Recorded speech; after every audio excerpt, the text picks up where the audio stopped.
السلام علیکم ورحمۃ اللہ وبرکاتہ۔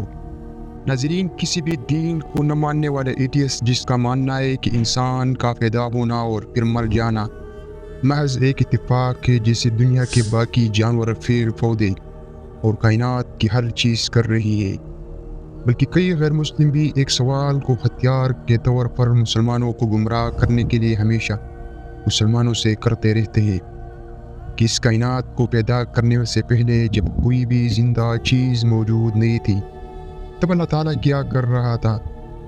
اب دیکھا جائے تو یہ بہت سی انسانی سوچوں کو اور دماغ کو ہلا دینے والے ایسا سوال ہے جس کا جواب نہ ملنے پر انسان خود سے ہی اس کے جواب تلاش کرنے کی کوشش کرے گا، اور آخر میں انسان کا اللہ پر یقین اور ایمان مسلسل کمزور ہونے لگے گا، کیونکہ اس کا دماغ خود سے ہی اس کو جواب بنا کر دے گا جو کہ اسے گمراہ کر سکتا ہے۔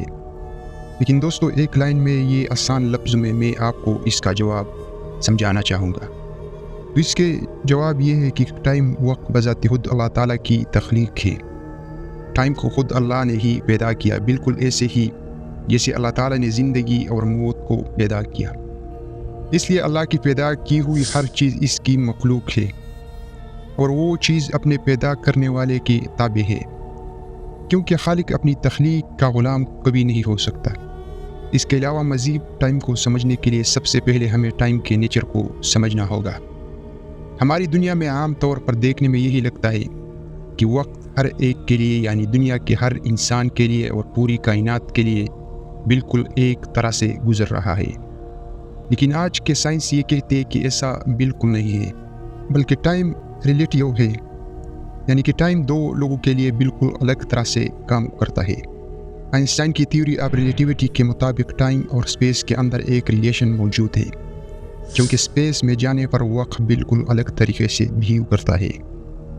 اگر آج میں ایک جگہ پر جانے کے لیے سفر طے کرتا ہوں جہاں تک پہنچنے میں مجھے 1 گھنٹہ کا وقت لگتا ہے، لیکن اسی سفر کو میں ایک سائیکل پر بیٹھ کر طے کروں تو اس میں مجھے 30 منٹ لگیں گے۔ اسی طرح اگر یہ سفر دنیا کے سب سے تیز رفتار گاڑی سے کیا جائے تو وقت میرے لیے اور کم ہو جائے گا، یعنی کہ میں یہ سفر بہت جلدی طے کر لوں گا۔ اسی طرح اگر یہ سفر پلین یا جہاز سے طے کروں تو میرے لیے وقت اور زیادہ کم ہو جائے گا، اور اگر یہی تسلسل میں برقرار رکھوں تو دنیا کی سب سے تیز رفتار یعنی اسپیڈ آف لائٹ سے سفر طے کروں تو میرے لیے وقت مکمل طور پر رک جائے گا، یعنی کہ وقت یا ٹائم بالکل ریلیٹیو ہے اور آپ کی حرکت اور موومنٹ پر ڈیپینڈ کرتا ہے۔ بالکل اسی طرح اگر میری اسپیڈ آف لائٹ سے بھی زیادہ بڑھ جائے تو میرے لیے وقت ایڈجسٹ نہیں کرے گا، یعنی کہ اس کا مطلب یہ ہے کہ اگر آپ خود کو وقت سے آزاد کرنا چاہتے ہیں تو آپ کو اسپیڈ آف لائٹ سے بھی زیادہ تیز حرکت کرنا پڑے گی۔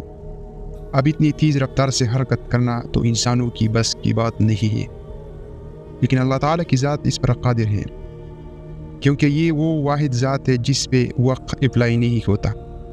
سورۃ الانعام کی آیات نمبر 62 میں اللہ تعالیٰ فرماتا ہے کہ سب اللہ کی طرف پھرنے والے ہیں، فیصلہ اسی کا ہوگا اور وہی بہت جلد حساب لینے والا ہے۔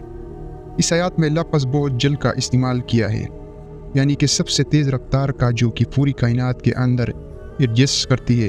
اس لیے اللہ کے لیے وقت بالکل زیرو ہے اور وہ رفتار میں بالکل ایبسلوٹ ہے۔ اللہ کے لیے نہ تو وقت موجود ہے اور نہ ہی وقت گزر رہا ہے، کیونکہ وقت خود اللہ تعالیٰ کی تخلیق ہے، اس پر اللہ کا مکمل کنٹرول ہے۔ ہم انسان وقت کو صرف محسوس کرتے ہیں کیونکہ وقت نے ہمیں محدود کر دیا ہے، اور اگر ایسا نہ ہوتا تو کوئی بھی انسان کبھی نہ مرتا، نہ انسان کی عمر گزرتی۔ اس لیے شروع سے لے کر آخر تک کی الفاظ وقت کے لیے استعمال ہوتے ہیں، اور اللہ تعالیٰ کی ذات کی نہ تو کوئی شروعات ہے اور نہ آخر، کیونکہ شروعات اور آخر تو ایسی چیزوں کے لیے ہوتے ہیں جن کے لیے وقت موجود ہو۔ اس لیے لوجیکلی یہ سوال ہی غلط ہو جاتا ہے کہ اللہ اس کائنات کو پیدا کرنے سے پہلے کیا کر رہا تھا۔ جب ہم وقت کو گزرتا ہوا محسوس کر رہے ہیں تو اس کا مطلب ہے کہ ہم پاسٹ سے پریزنٹ اور فیوچر میں جا رہے ہیں۔ اگر ہر ایک مومنٹ کو ایک تصویر کی صورت میں ایک سیریز میں جوڑا جائے تو وہ ایک مومنٹ یا ویڈیو کلپس بنتی ہے۔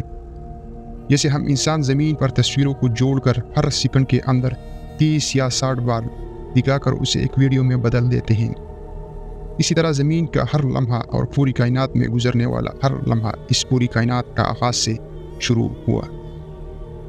تو وقت کا آغاز اس کائنات کے بننے کے ساتھ ہی ہوا۔